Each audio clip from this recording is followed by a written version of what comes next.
SCROA.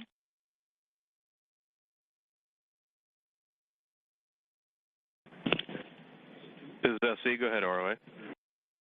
Confirm recovery area C state is conducive to recovery ops. C state is conducive. Recovery is green. Copy. Check 175.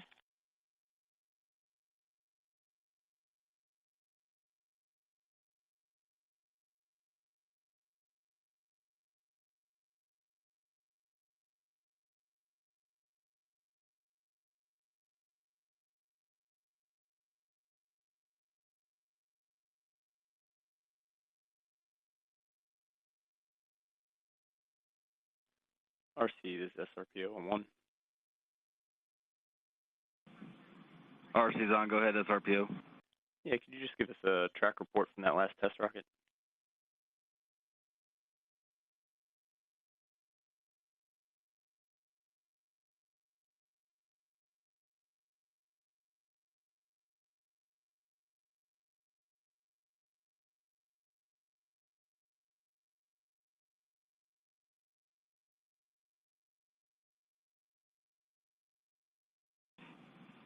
Yeah, and SRPO, this is RC. All radars report good track on test rockets. Copy that. Thank you. TD, this PM on 1. Could you give us a status check with VACAPE's clearance and initial contact with FAA?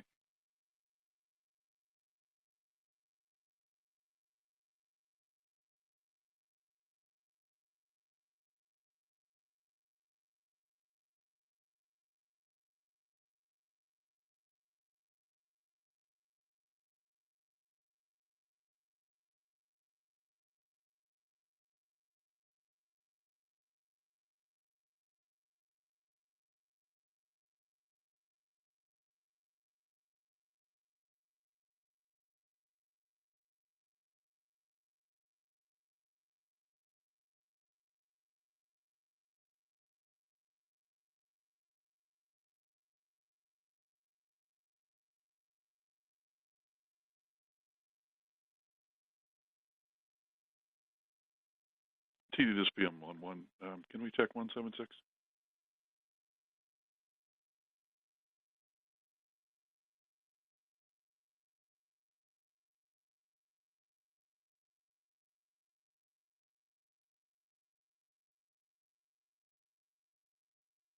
Check item 176.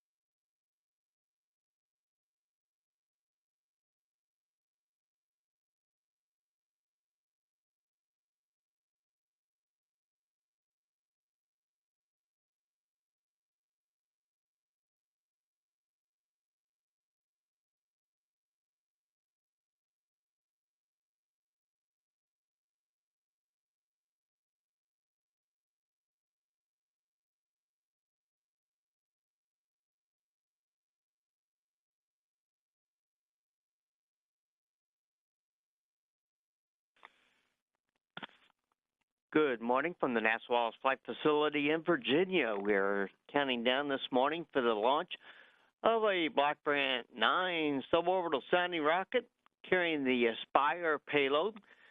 So far this morning, the countdown has progressed smoothly. We're working no issues. At 6 a.m., the range safety officer reported that winds are looking good for launch this morning. And so we are not expecting any issues as far as the weather is concerned for this morning's launch.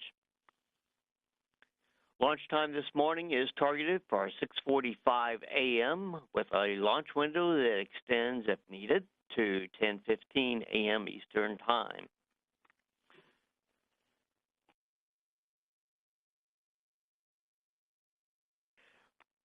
With us this morning is Gregory Villar. He is with the Aspire project out of the Jet Propulsion Laboratory out of California.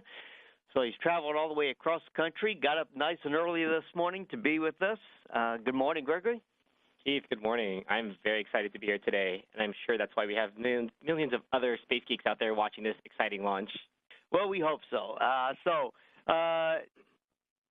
What exactly is the Aspire mission? Why are we here today? That's a very good question, Keith. So ASPIRE is actually an acronym. You know, NASA loves their acronyms.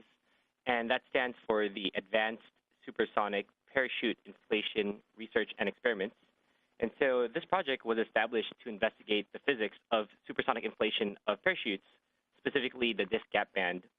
Really, the goal of this program is to expose two candidate parachute designs, which could be used for future Mars missions, to a supersonic inflation environment by launching them on sounding rockets out of NASA Wallops. So the goal of today's test is not about whether parachutes can open smoothly, but the goal of today is to get the test hardware to the appropriate test conditions. So that means, does the Aspire payload reach the right altitude, the correct vehicle attitude, which is its orientation, and the proper speed? Okay, so you guys have come all the way from California, and of course there are other launch sites there on the West Coast. Why did you come all the way out here to Wallops for the launch? Well, I'm sure if I did a Yelp search on sounding rockets, Wallops would definitely come up at the very top, and that's exactly why we're here today. Wallops is the best in the business, right? Wallops is the home of NASA's sounding rocket program, and you guys have decades of experience in successfully executing sounding rocket missions. We know that everyone at Wallops is very enthusiastic and dedicated and has the necessary expertise that we need for such a project. But more specifically, you know, Wallops has a considerable amount of experience with the carrier Black Brant, which is the rocket configuration that will be carrying our payload today. Okay, so the idea here is that eventually we'll be testing the parachute. You know, people see parachutes all the time. Skydivers, you see cargoes dropped out of airplanes. Why can't you guys just adapt one of those parachutes for what y'all are looking at? Right. So that's a great question. So our parachute is specifically tailored for supersonic flight in the environments of a Martian atmosphere. So kind of the first thing to keep in mind here is that our parachute needs to be really big because the atmosphere on some planet like Mars has very low density. So the Aspire parachute is actually about 10 to 20 times bigger than a typical skydiving parachute. So when you think about it, with our parachute fully inflated, it is about 50 feet across wide. So for comparison, Justin Bieber is actually 5'9", and so if you stacked up 9 Justin Biebers, that would be kind of the width of our inflated parachute. Another difference we have is the inflation time. So the Aspire's parachute will be deployed at supersonic conditions, and this will cause the parachute to inflate much faster than skydiving conditions. So our inflation time is about half a second, but when you're skydiving, generally that takes about a few seconds to inflate the parachute.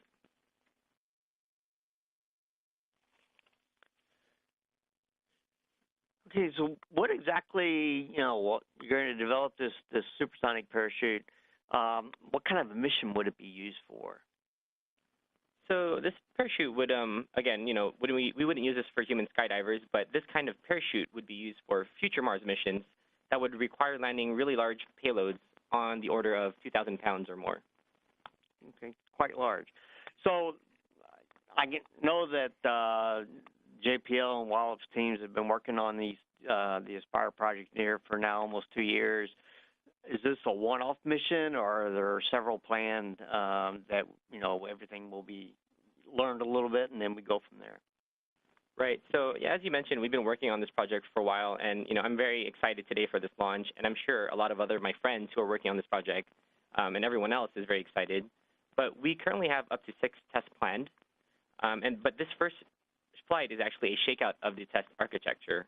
It's important to note that in this configuration, the Terrier Black Brant, our payload is actually the largest in terms of diameter and also the heaviest payload that has ever been on this configuration. So we're going to get a lot of great data from this flight. So you mentioned, you know, that it's a large payload, obviously. If you're watching on the screen, it's obviously a little bit different shape than most sounding rocket payloads, which tend to be pretty much cylindrical. This one's a little bit what we call bulbous, so it does come out there in the middle. Can you describe a little bit about the payload? Why is it shaped that way, or obviously it's a different color, but yeah, if you could describe a little bit about the payload itself. Sure, no problem. Well, the first thing people might notice, probably from the articles, but right now the light's not too heavy on the rocket, but it is actually the color purple, like Barney the dinosaur. And the reason why it's purple is because out of all the colors we have to choose from, we think that purple will be the easiest to spot when we are recovering our payload.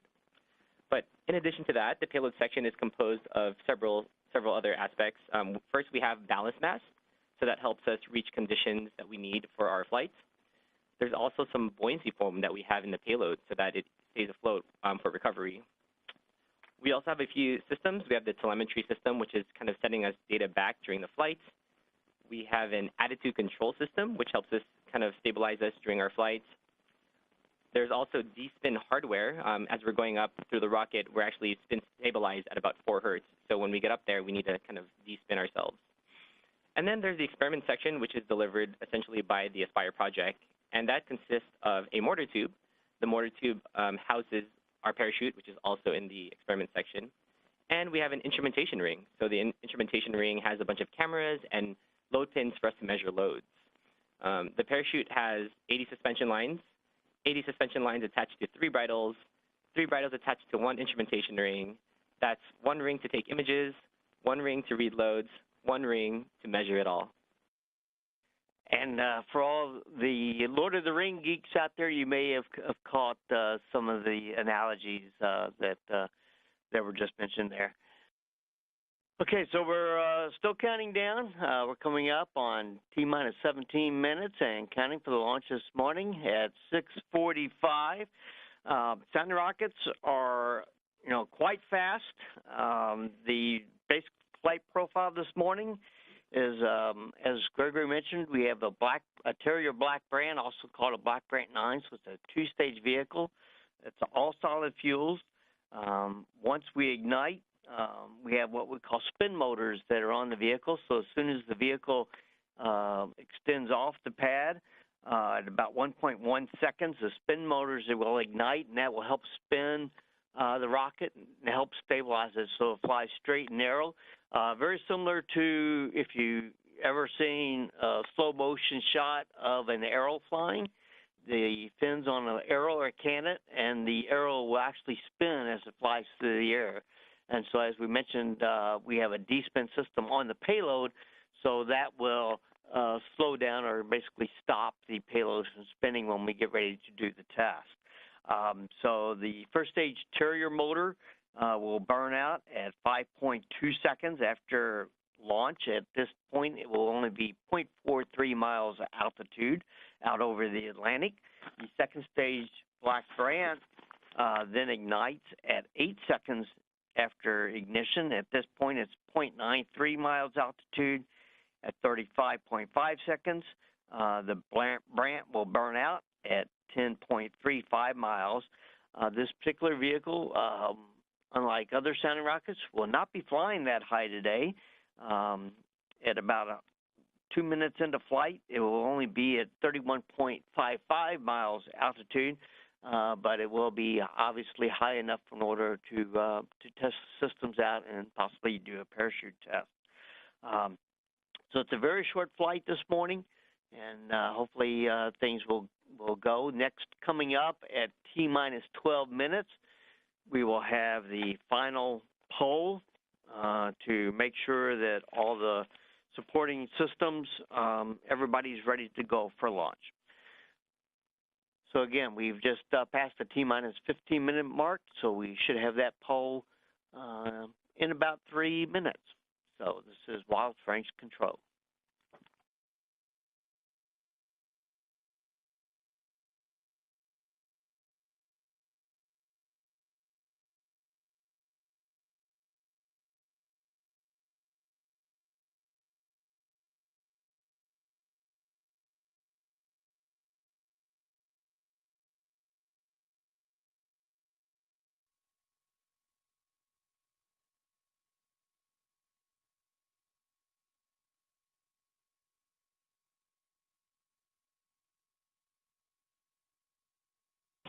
TDR, Zone 1, I have impact area status. Go ahead, ma'am. We currently have a green range. Our supporting aircraft are going to be vectoring to the northwest at about T-minus 10 minutes. We are good with our hazard areas there within limits. Safety's green at this time. Copy. Check 177. And that was the range safety officer reporting that we do have a green range, that the area in the Atlantic Ocean where the components of the rocket would be falling, we are reporting that no boats are within that hazard area. So we appreciate all the support from the mariners this morning.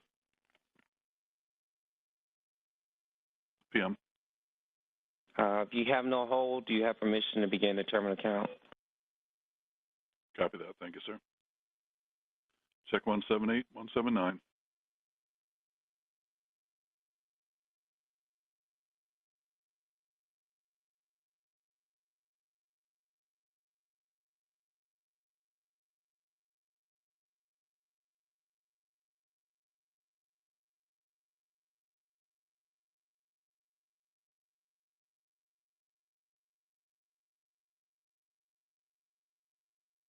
All, this is ROA. This is NRW 5765, Terrier MK70, Black Brant, launching from pad 250K launcher with effective launcher settings of azimuth 105.0 and elevation 79.9.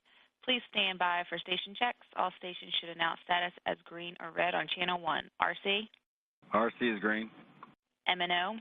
MNO green. LPM? LPM is green. PLC? Green. ACS? Green. PTM? PTM is green. Turn? Turn is green. MM? green. SC? SE is green. SRPO? SRPO is green. RSO? RSO is green. PM? PM's green. Arrow? Arrow's green. Experiment? Experiment's green. PI? PI is green. JPL? JPL is green. And TD? TD's green. All stations are responsible for reviewing the go-no-go criteria listed in MOD. Only stations annotated with an asterisk in previous step permitted call a hold. All the sites should report red. Check 181. RSO, ROA? RSO. Provide pad 250K launcher initial wind waiting settings. Roger. Settings are actuals, azimuth 112.0, elevation 80.1. LCROA? Healthy go. Set 50K launcher to initial wind waiting settings of azimuth 112.0, elevation 80.1. Copy. In work.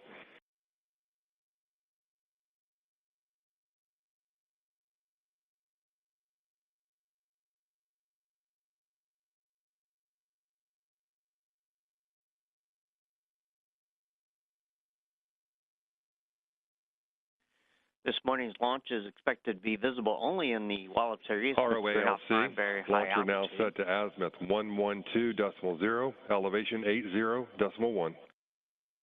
Copy. Check 182, 183.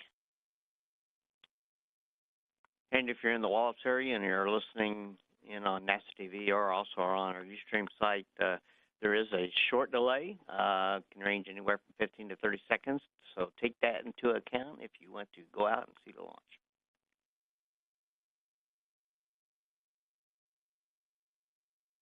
Ten minutes and counting. Check 184.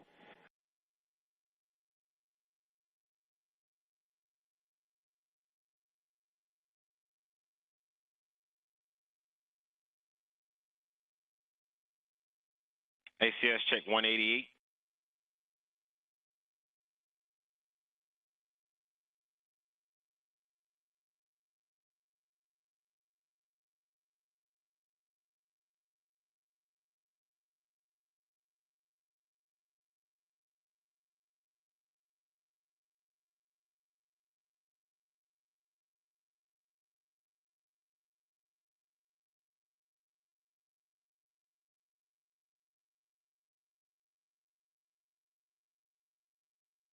PLC check 185. MNO set ground station levels and confirm and start recorders and strip charts. This MNO, step 186, ground levels confirmed, 187, data recorders and strip charts on. Copy that. Thank you, sir. MNOs record signal strength deviation for TM1, verify nominal. PTM check 190.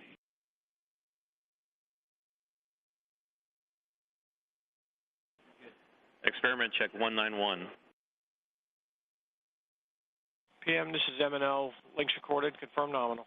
PLC check 192.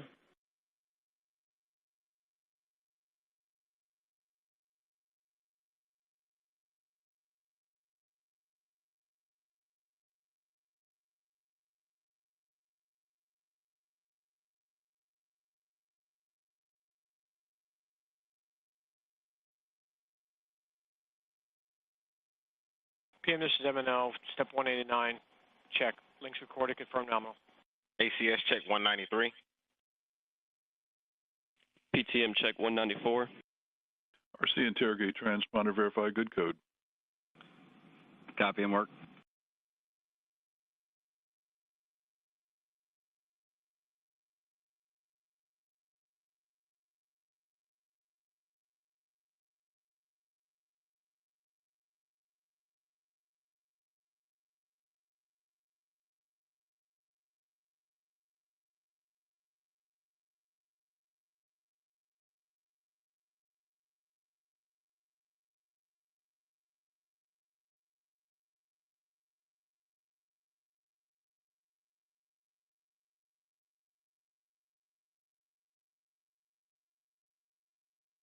And PM, this is RC check 195.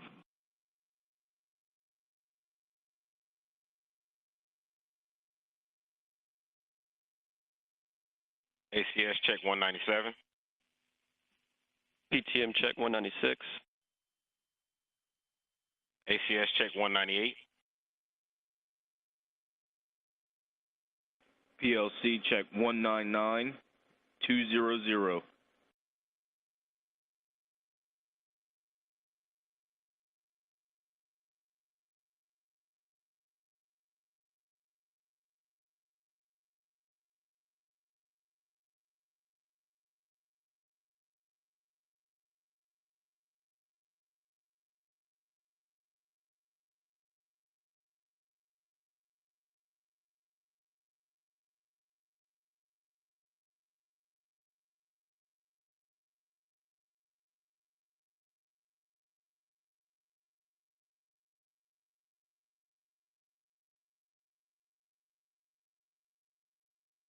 PTM check 201.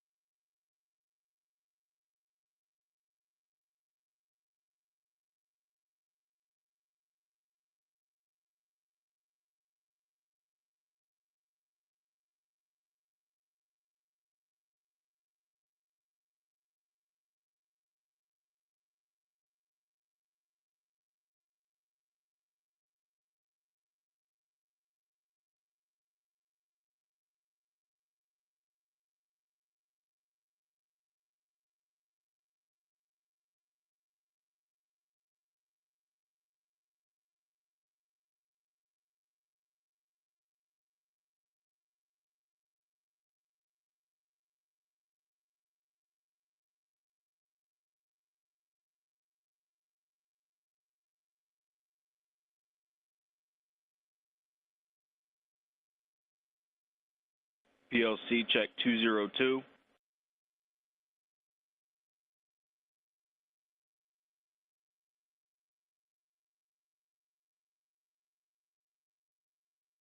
Experiment check 203. PLC check 204. Experiment check 205. I'm going to record signal strength deviation for TM2 and 3, verify nominal. ACS check 207.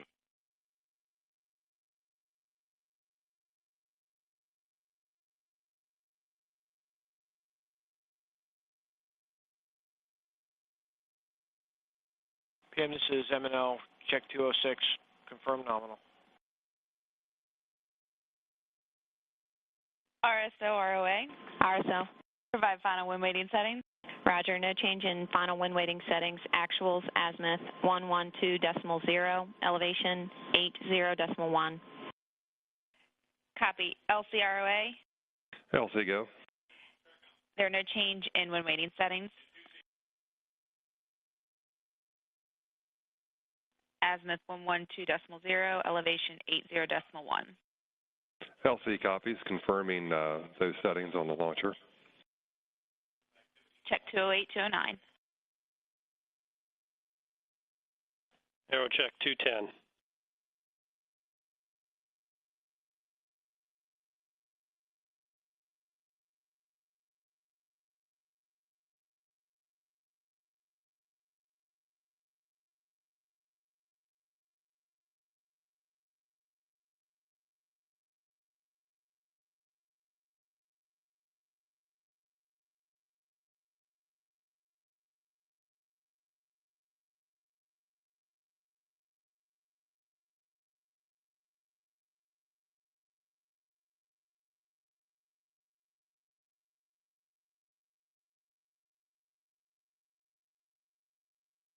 PLC check 211.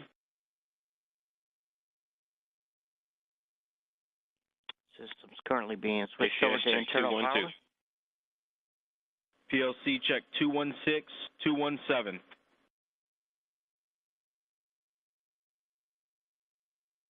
RC interrogate transponder, verify good code. M&O verify no change in signal strength deviation for all. ACS check 213. PM, this is M&O, no change on internal power, check 215. And PM, this is RC, check 214. ACS check 218.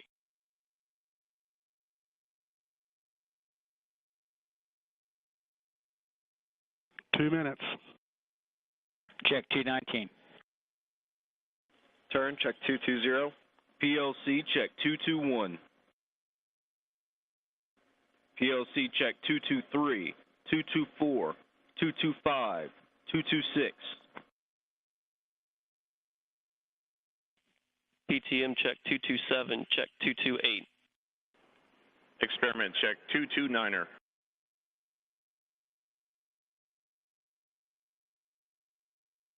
ACS check 222.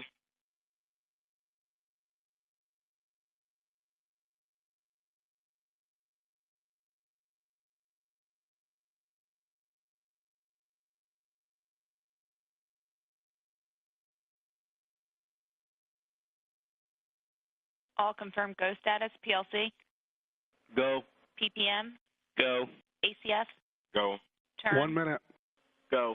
JPL, Check 230. MM, Go. check 231.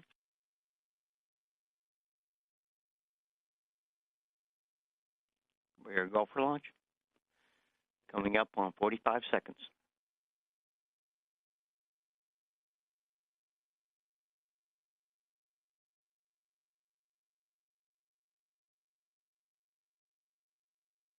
Booster arm.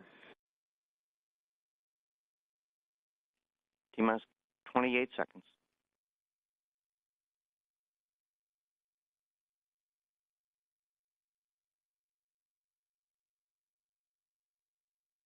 ACS check 232.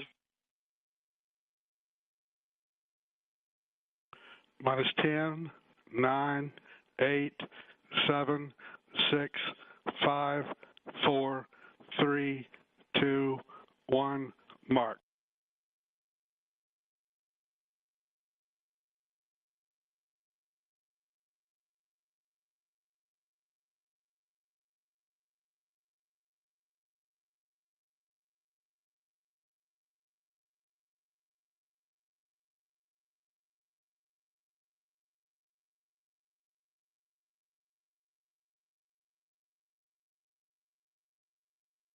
Currently on second stage burn.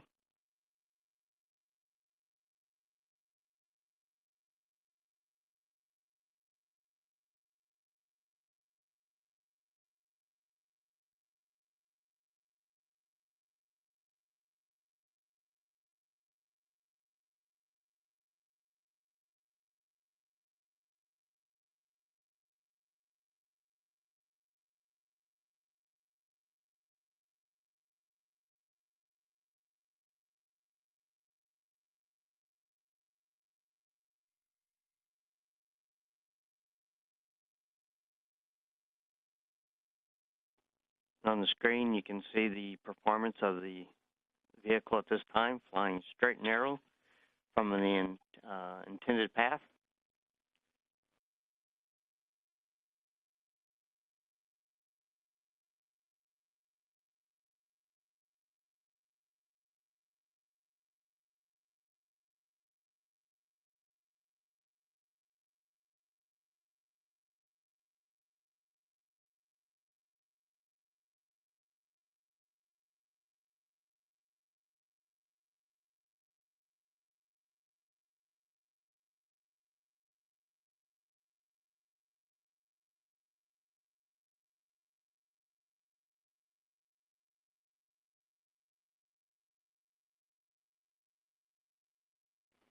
The payload has separated from the rocket and is now on a trajectory to approach its test conditions. These test conditions are reached at a designated altitude, at the right velocity, and the correct vehicle attitude.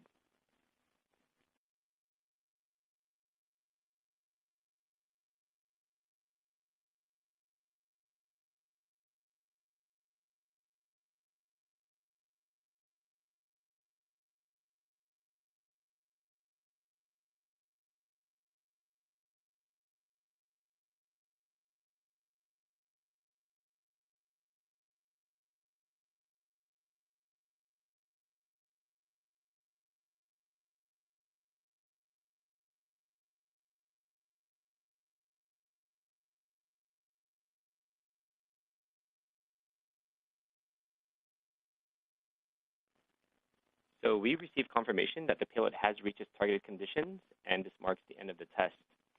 Now, even though the deployment of the payload was the main objective of this test, we wanted to see if we can get extra parachute data, and we actually just received telemetry indicating that the parachute has deployed as expected.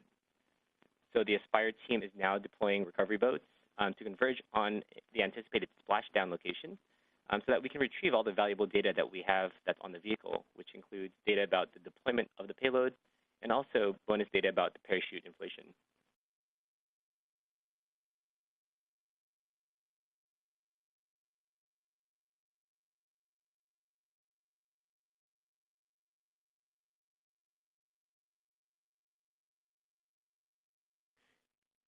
So next steps for this morning's launch, as Gregory mentioned, the payload will be descending and impacting into the Atlantic Ocean, where we will have a recovery boat with, I believe it's with the Virginia Institute of Marine Sciences, is helping us out this morning. They'll be recovering the payload. We'll come back here to Wallops, and there is onboard data on board, and so they'll be wanting to take a look at that data and preparing for the next flight. Right now, we're looking at a no earlier date of the next test flight would be December, and so we'll see based on the data that we receive and preparations. That's what we're targeting. So from Wallops, that's it for this morning's launch. The next launch from Wallops is Orbital ATK's Antares rocket, carrying the Cygnus spacecraft with supplies and experiments to the International Space Station. That launch is currently targeted for November the 10th.